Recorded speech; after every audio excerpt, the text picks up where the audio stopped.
Di sebuah kerajaan yang terletak di antara perbukitan hijau dan lembah yang subur, hiduplah seorang putri mahkota bernama Putri Krisa. Ia adalah putri tunggal raja dan ratu, seorang gadis dengan hati yang selembut sutra dan semurni mata air di gunung. Kebaikan hatinya terpancar kepada siapa saja, dari para pelayan istana hingga hewan-hewan kecil di taman. Namun, dunia seringkali tidak melihat dengan hati. Di kalangan para bangsawan muda, Putri Krisa dikenal bukan karena kebaikannya, melainkan karena perawakannya yang lebih berisi dibandingkan putri-putri lainnya. Di dunia yang memuja kesempurnaan rupa, kebaikan hati Krisa seolah menjadi tak terlihat. Setiap kali ada pertemuan antar kerajaan atau kelas di akademi khusus para bangsawan, ia akan menjadi pusat bisikan dan lirikan yang menyakitkan. Para pangeran muda akan melewatinya begitu saja, sementara para putri dari kerajaan lain akan berkumpul di sudut, menutup mulut mereka sambil tertawa kecil ke arahnya. Cemoohan itu adalah duri tak kasat mata yang menusuk hatinya setiap hari, membuatnya merasa kecil dan tidak berharga di tengah kemegahan istananya sendiri. Putri Krisa sering menghabiskan waktunya seorang diri di perpustakaan istana yang megah atau di sudut taman yang paling terpencil. Ia menemukan pelipur lara dalam buku-buku tua dan nyanyian burung-burung, dunia di mana ia tidak dihakimi berdasarkan penampilannya. Meski begitu, kesedihan tetap menyelimutinya seperti kabut tipis. Ia merindukan seorang teman yang tulus, seseorang yang bisa melihat melampaui fisiknya dan menemukan keindahan jiwa yang selama ini ia sembunyikan karena takut terluka. Raja dan ratu sangat menyayangi putri mereka, namun mereka pun tak berdaya melawan standar dangkal yang dianut oleh lingkungan pergaulan kerajaan. Mereka mencoba menghiburnya dengan gaun terindah dan perhiasan termewah, tetapi semua itu terasa hampa. Sebab yang dibutuhkan oleh Putri Krisa bukanlah kemewahan, melainkan penerimaan dan penghargaan atas siapa dirinya, sebuah hal yang tampaknya begitu sulit untuk ia dapatkan. Setiap malam, ia akan menatap bintang-bintang dari jendela kamarnya, berdoa dalam diam kepada Sang Pencipta. Ia tidak meminta untuk diubah menjadi cantik. Ia hanya meminta kekuatan untuk bisa menanggung beban hatinya. Ia tidak tahu bahwa doanya akan dijawab, namun melalui jalan yang tidak pernah ia duga sebelumnya, sebuah jalan yang akan memaksanya masuk ke dalam kegelapan sebelum menemukan cahayanya sendiri. Suatu hari, di Akademi Kerajaan, sebuah insiden yang lebih menyakitkan dari biasanya terjadi. Para siswa bangsawan dari berbagai negeri berkumpul di aula besar untuk pelajaran seni dan budaya. Putri Krisa, dengan gaun sederhananya, mencoba untuk tidak menarik perhatian dan duduk di barisan belakang. Namun, sekelompok putri yang terkenal angkuh dan seorang pangeran yang sombong sengaja mendekatinya. Mereka mengelilinginya, tawa mereka yang dibuat-buat terdengar begitu tajam dan menyakitkan. "Lihat, gaunnya yang indah itu terlihat sesak sekali," kata salah seorang putri dengan nada mengejek. Mungkin istananya kehabisan kain, timpal yang lain, diikuti oleh gelak tawa yang kejam. Sang pangeran yang memimpin mereka kemudian menimpali dengan suara keras agar semua orang bisa mendengar. "Seorang putri seharusnya anggun seperti angsa, bukan berat seperti gajah." Hinaan itu terasa seperti tamparan keras di wajah Krisa. Air mata mulai menggenang di pelupuk matanya, hatinya hancur berkeping-keping. Ia hanya bisa menunduk, berharap dirinya bisa menghilang dari sana. Tepat saat ia merasa seluruh dunia runtuh menimpanya, sebuah suara yang tenang namun tegas memecah tawa kejam itu. Kehormatan seorang bangsawan tidak diukur dari ketajaman lidahnya, melainkan dari kebesaran hatinya, kata suara itu. Semua mata menoleh ke sumber suara. Di sana berdiri Pangeran Ferit, seorang putra mahkota dari kerajaan kecil di wilayah pegunungan yang jarang tersorot. Wajahnya memancarkan ketenangan, dan matanya menatap tajam kepada para perundung itu tanpa rasa takut.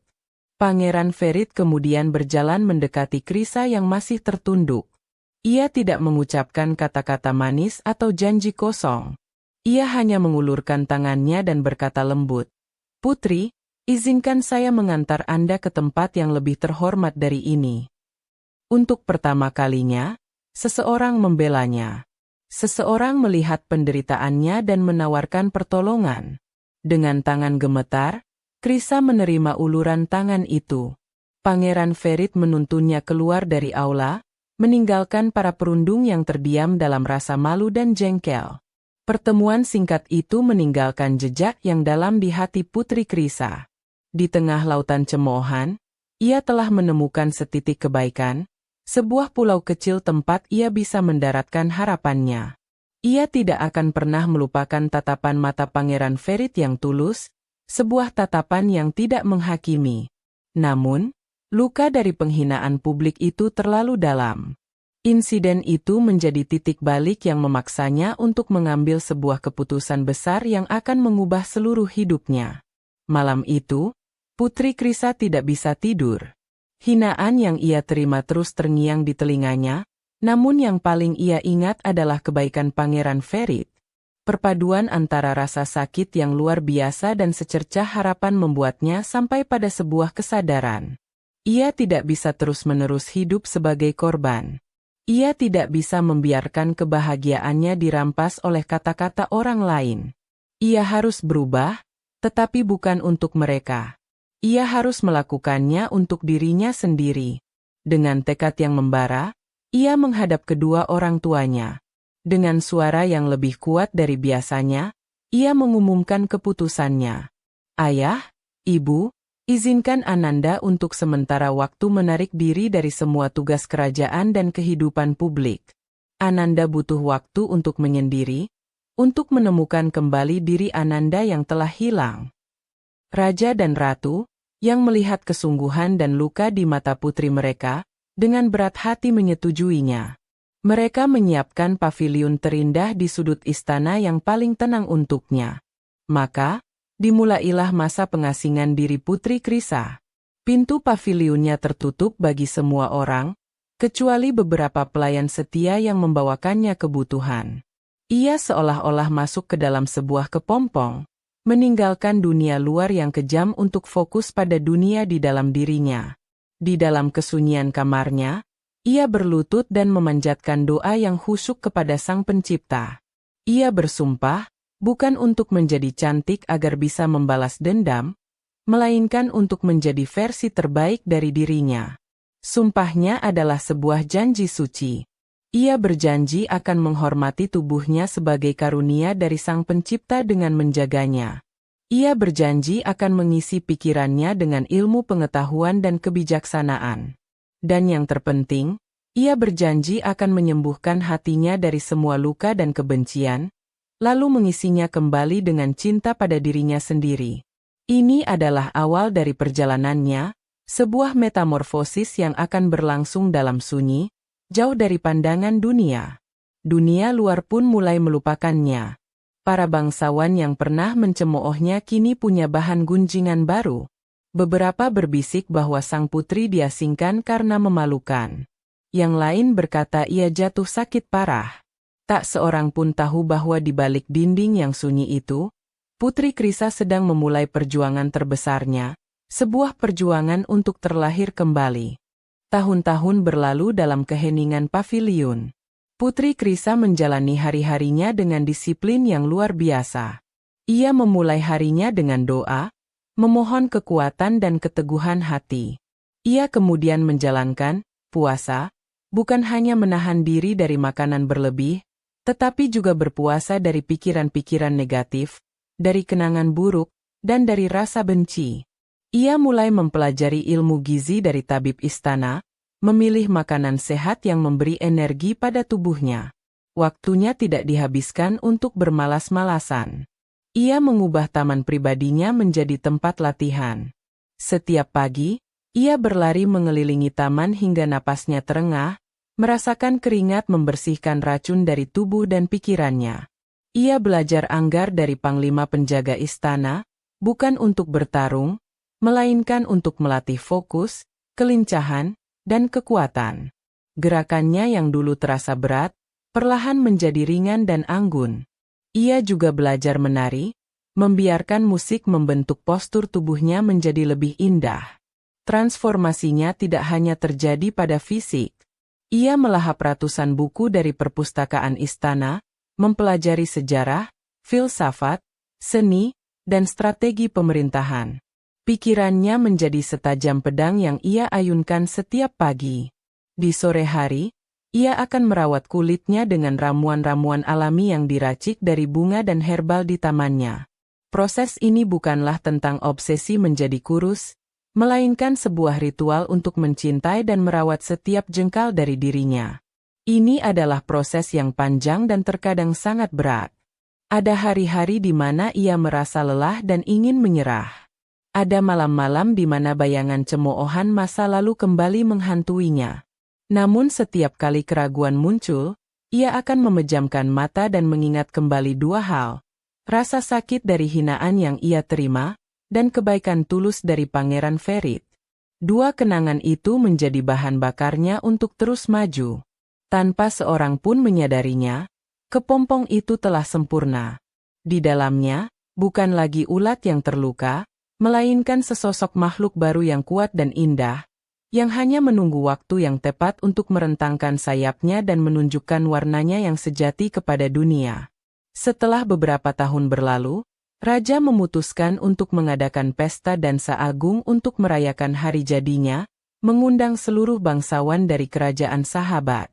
Ini adalah pesta termegah yang pernah diadakan. Aula istana dihiasi dengan ribuan lampu kristal, musik orkestra menggema indah, dan para tamu hadir dengan gaun dan setelan terbaik mereka. Di tengah kemeriahan itu, tak ada yang menyadari bahwa malam itu akan menjadi panggung bagi sebuah keajaiban. Saat pesta mencapai puncaknya, pintu utama aula tiba-tiba terbuka. Musik terhenti sejenak. Semua mata menoleh ke arah pintu. Di sana, berdiri sesosok putri yang kecantikannya seolah mampu menghentikan waktu. Ia mengenakan gaun sederhana berwarna biru malam yang bertabur kilau laksana bintang. Rambutnya yang hitam legam tergerai indah, dan wajahnya memancarkan aura ketenangan dan kepercayaan diri. Langkahnya begitu anggun saat ia menuruni tangga, setiap gerakannya memancarkan keanggunan yang sempurna. Semua orang terpana. Para pangeran yang biasanya sombong kini hanya bisa menatap dengan mulut sedikit terbuka. Para putri yang selalu merasa paling cantik kini tampak kusam di hadapan pesona misterius ini. Bisik-bisik pun mulai terdengar. Siapakah dia? Dari kerajaan mana ia berasal? Belum pernah kita melihat putri secantik ini. Mereka semua mencoba menerka-nerka, namun tak ada satu pun yang bisa mengenalinya. Putri itu hanya tersenyum tipis, matanya menyapu seluruh ruangan dengan tatapan yang tenang dan penuh wibawa. Senyumnya bukanlah senyum kosong, melainkan senyum seseorang yang telah menemukan kedamaian dan kekuatan dalam dirinya. Ia tidak mencari perhatian, namun kehadirannya saja sudah cukup untuk menjadi pusat perhatian. Misteri yang menyelimuti dirinya membuat semua orang semakin penasaran dan terpesona. Raja dan ratu, yang telah merencanakan ini bersama putri mereka, tersenyum bangga. Mereka tahu bahwa ini adalah momennya. Ini adalah saat di mana kepompong itu akhirnya pecah, dan kupu-kupu yang indah siap untuk terbang, menunjukkan pada dunia hasil dari perjuangannya yang sunyi selama bertahun-tahun. Saat raja akhirnya mengumumkan bahwa putri misterius itu adalah putri mereka, Putri Krisa, seluruh aula diliputi keheningan yang luar biasa, yang kemudian pecah menjadi pekikan kaget dan decak kagum. Mereka yang dulu mencemoohnya kini menatap tak percaya. Gadis yang mereka hina sebagai gajah, kini berdiri di hadapan mereka, anggun laksana angsa, dengan kecantikan yang melampaui mereka semua. Wajah mereka pucat pasi, dipenuhi rasa malu yang tak terhingga. Pangeran yang pernah menghinanya di akademi adalah orang pertama yang maju. Wajahnya yang sombong kini digantikan oleh senyum palsu. Ia membungkuk dalam-dalam dan berkata, "Putri Krisa, kecantikan Anda mekar begitu sempurna. Maukah Anda memberi saya kehormatan untuk berdansa?" Putri Krisa menatapnya dengan tenang, lalu dengan suara yang lembut namun tegas ia menjawab, "Terima kasih, Pangeran. Namun saya khawatir, Saya hanya mau berdansa dengan seseorang yang hatinya seindah tariannya. Penolakan halus itu terasa lebih tajam dari pedang. Satu persatu, para pangeran yang dulu mengabaikannya kini antre untuk memintanya berdansa atau bahkan melamarnya. Mereka memuji kecantikannya, menawarkan harta dan kekuasaan. Namun, Putri Krisa menolak mereka semua dengan cara yang sama anggunnya. Ia tidak membalas dengan hinaan, karena ia telah belajar bahwa balas dendam terbaik adalah dengan menunjukkan bahwa ia telah menjadi pribadi yang jauh lebih baik. Penolakannya yang tenang justru membuat mereka semakin merasa kecil dan dangkal. Para putri yang dulu menertawakannya kini hanya bisa bersembunyi di balik kipas mereka, tak berani menatap mata Putri Krisa. Mereka telah mendapatkan balasan yang setimpal, bukan melalui kutukan atau sihir, tetapi melalui cermin kenyataan. Mereka dipaksa untuk melihat keburukan hati mereka sendiri saat berhadapan dengan keagungan jiwa Putri Krisa. Keindahan fisik yang mereka puja-puja ternyata tak ada artinya jika tidak disertai dengan keindahan hati. Malam itu, Putri Krisa tidak hanya menunjukkan transformasi fisiknya. Ia menunjukkan kekuatan karakternya, kebijaksanaannya, dan martabatnya yang tak tergoyahkan. Ia membuktikan bahwa ia tidak lagi bisa dilukai oleh pendapat orang lain, karena ia telah menemukan harga dirinya dari dalam, bukan dari luar. Di tengah kerumunan para pangeran yang masih terpana oleh penolakannya, mata Putri Krisa mencari satu sosok, dan ia menemukannya. Di sudut ruangan, berdiri Pangeran Ferit. Ia tidak ikut berebut untuk mendekatinya. Ia hanya berdiri di sana, menatapnya dengan senyum yang sama tulusnya seperti bertahun-tahun yang lalu. Di matanya, tidak ada keterkejutan atas perubahan fisik Krisa, melainkan sebuah pengakuan yang hangat, seolah ia berkata, "Aku tahu keindahan itu memang sudah ada di sana sejak dulu." Putri Krisa perlahan berjalan menghampirinya, meninggalkan para pangeran yang kebingungan. Saat ia tiba di hadapan Ferit, sang pangeran membungkuk hormat. "Putri," katanya lembut, "cahaya Anda malam ini bersinar begitu terang, sama seperti cahaya kebaikan hati yang saya lihat di akademi dulu." Kata-kata itu menyentuh hati Krisa. Ferit adalah satu-satunya orang yang tidak menyinggung perubahan penampilannya, melainkan mengakui esensi jiwanya yang tidak pernah berubah. "Pangeran Ferit," balas Krisa, suaranya dipenuhi kehangatan. "Maukah Anda berdansa dengan saya? Karena saya hanya ingin berdansa dengan seseorang yang pernah melihat saya, bahkan saat saya merasa tak terlihat." Mata Pangeran Ferit berbinar. Ia mengulurkan tangannya, dan kali ini, Krisa menyambutnya dengan penuh keyakinan. Mereka pun melangkah ke lantai dansa, bergerak dalam harmoni yang sempurna seolah mereka telah menari bersama seumur hidup mereka. Saat mereka berdansa, mereka berbicara tentang banyak hal. Bukan tentang gaun atau pesta, melainkan tentang buku, tentang bintang, tentang makna keberanian dan ketulusan. Krisa menemukan bahwa Ferit memiliki jiwa yang sama dalamnya dengan yang ia duga. Dan Ferit menemukan bahwa di balik kecantikan Krisa yang baru, bersemayam hati yang sama baiknya, yang kini diperkuat oleh kebijaksanaan dan keteguhan. Di lantai dansa itu, di tengah tatapan iri dan kagum banyak orang, benih cinta yang ditanam oleh setitik kebaikan bertahun-tahun lalu, akhirnya mekar menjadi bunga yang indah. Mereka jatuh cinta bukan karena rupa, melainkan karena jiwa mereka saling mengenali. Itu adalah cinta yang lahir dari rasa hormat, pengertian, dan ketulusan yang murni.